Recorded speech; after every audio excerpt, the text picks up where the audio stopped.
ఇక హైదరాబాద్ కేపీహెచ్పీలో హైడ్రా అధికారుల ముందు ధర్నా చేశారు ఎమ్మెల్యే మాధవరం కృష్ణారావు. కేపీహెచ్పీలో బీఆర్ఎస్ ఫ్లెక్సీలను తొలగించడంపై నిరసన వ్యక్తం చేశారు. అధికారులు కాంగ్రెస్ పార్టీ కోసం పనిచేస్తున్నారని మండిపడ్డారు. ఇక ఆఫీసర్లు ప్రజల కోసం పనిచేయాలి, పార్టీల కోసం కాదని అన్నారు. బీఆర్ఎస్ సర్కారు ఏర్పాటయ్యాక ప్రతి ఒక్కరికి బుద్ధి చెప్తామని అన్నారు. కుకట్పల్లి కాన్ఫరెన్స్ లో రేపు కేసీఆర్ గారి సభ వరంగల్లో జరుగుతున్న సభలో టీఆర్ఎస్ పార్టీ సంబంధించిన అభిమానులు బ్యానర్లు పెడతా ఉంటే కట్టిన గంటకే ఫోర్స్ వచ్చి తీసేయడం జరుగుతా ఉంది. మరి కాంగ్రెస్ పార్టీ వాళ్ళై బీజేపీ సంబంధించిన వాళ్ళై 10 రోజులు 20 రోజులు నెల ఉన్నా కూడా పట్టించుకోలేని పాపాన అవ్వలేదు.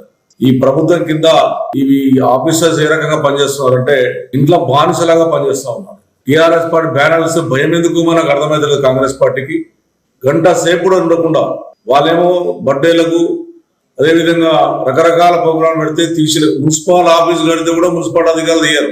అధికారుల ప్రవర్తన ఎట్లా ఉందంటే కాంగ్రెస్ పార్టీకి జీతగాళ్ళ పనిచేస్తారు, ప్రజలకు జీతగాళ్ళ పనిచేయరు. వీళ్ళకి గుణపాఠం చెప్పాలి. నిజంగా చెప్పాలంటే ఈ ఆఫీసర్ల మీద కఠినమైన చర్య తీసుకోవాలి. మరి ఇన్ని రోజుల నుంచి కనీసం ఎక్కడితో బ్యానర్లు ఉన్నాయని చెప్తే తీయలేనటువంటి ఈ ఆఫీసర్స్ మరి టీఆర్ఎస్ పార్టీ